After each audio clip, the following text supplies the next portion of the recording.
Good morning on this glorious day. Today's theme is feast. Well, a feast provides joy and nourishment, and that's what I have found in this church. So here's my story. I have a friend.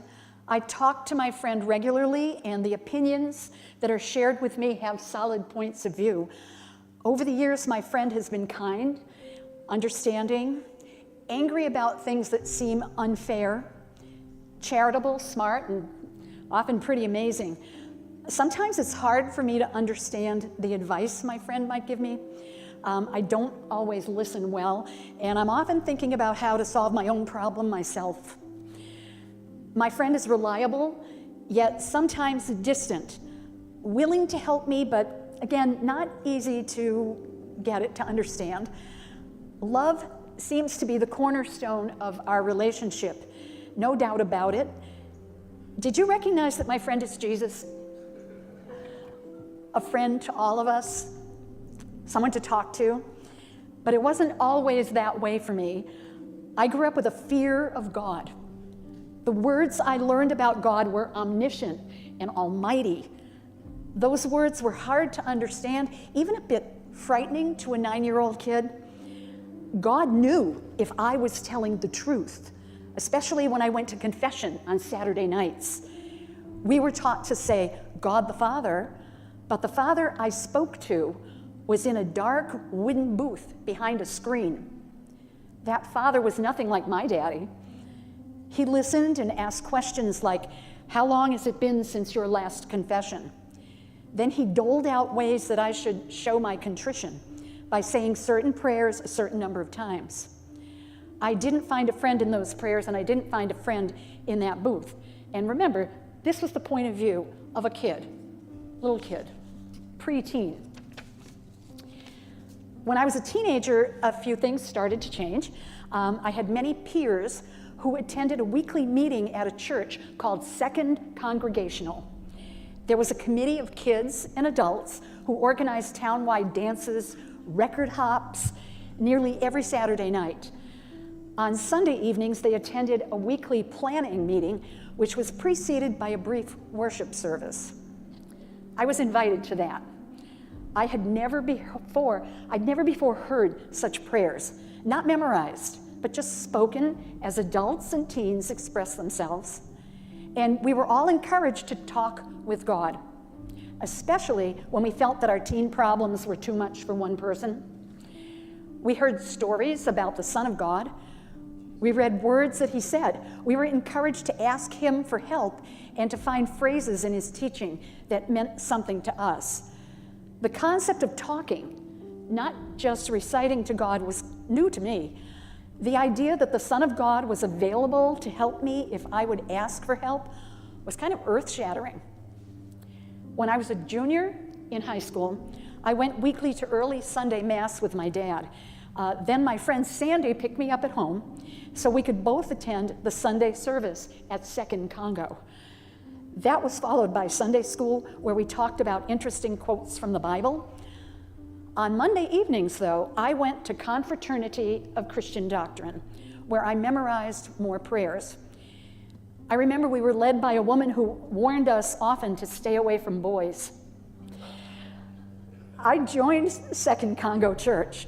My dad was not happy, but he understood that I had done my best to practice both ways of worship. And many years later, Don and I were married there. Our first child, Karen, was baptized there by the same minister who had led those services 20 years earlier. That's just the beginning of my story. You might remember in the 1980s, people had bumper stickers that asked, "What would Jesus do?" ? There were t-shirts, ball caps, pins emblazoned with WWJD ? As our children grew older here, I escaped the busy chaos of our home to walk the dogs. It was the way I escaped and thought. Just walked around the neighborhood, and those walks gave me time to think, maybe to talk to Jesus a little. I felt like my mind could be open then to ideas, even solutions that were there for me. I started asking for help in my prayers. I learned more about the life and words of Jesus as my children participated here in Sunday school. I guess I became a church lady. There were many times that I felt that Jesus was there for me, times that I asked him, give me strength. And often the strength involved in making difficult decisions about, well, for example, things with children or my going back to school for an advanced degree. Somehow prayer and trying to listen to Jesus just gave me confidence. That confidence sort of began, I want to say maybe 30 years ago.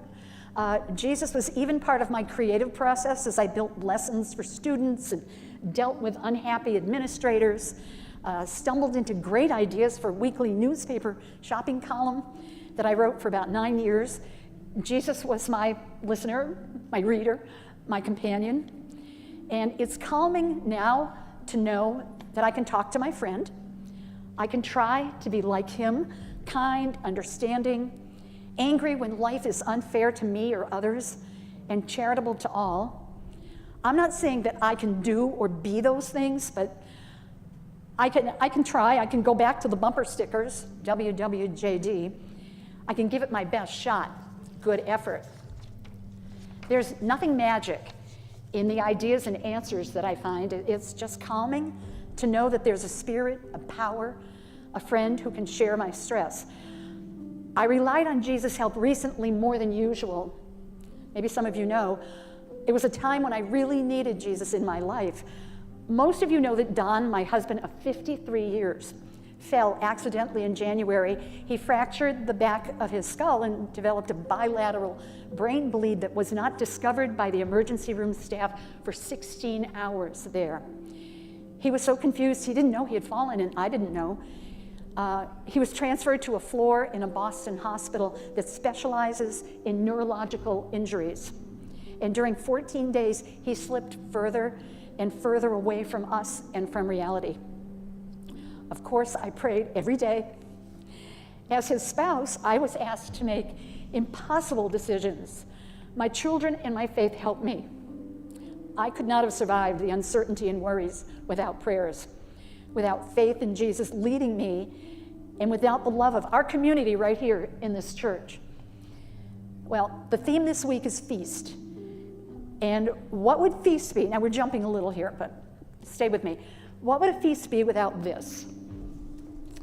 All right, you know what these are, but I got to tell you about them. When Don and I bought our little house in 1977, it came with untamed gardens. Half of the front yard was sand that some kids had played in, I guess, for years. And most of the rest of the yard surprised me with shoots of asparagus, trails of strawberries, curling stems of green beans, and long grapevines that had captured 3 evergreen trees. They grew on the north side of the house, but managed to get enough sun to ripen into fat clusters of grapes. And we had a carpenter build a simple grape arbor, saving the life of a few of those trees. I made Concord grape jam. I made jelly for many years. Some I gave to church, Snowflake Fair. 8 years ago, that little house burned in a raging fire. And we decided, though, to stay in Dedham. So we had the house demolished. And many of you know, we built a new, larger house. Its shadow on the north side allowed little sun to shine on the grapes. So these grapes are like the others in the arbor. You can see they're trying to turn purple. They're never going to get fat and all purple. They need the sun to survive. These people are grapes, all right? Stay with me on this. People are grapes. You are a cluster of grapes. The sun that we all need is love.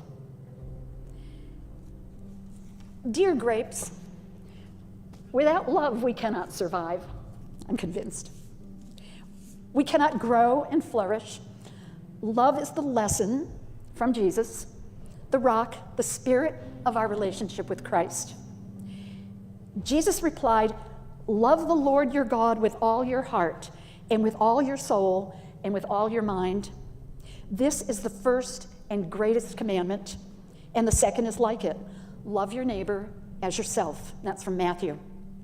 So, what can be done with hard green grapes that will never really become all purple? They wizen up into little horrible things, but the birds love them. The birds love them, and at the end of September, I cut the long lengths of vines and I clean them, and sometimes I make wreaths. Got to have a lot of vines to make wreaths. There's value in grapes that have not had the sun, and there is value even in people, grapes, people who do not feel love or who are not loving or loved. It's up to us, dear grapes, to share love in our community here and outside this church, which we do. In a world that at times seems to have lost love, what would Jesus do? Amen.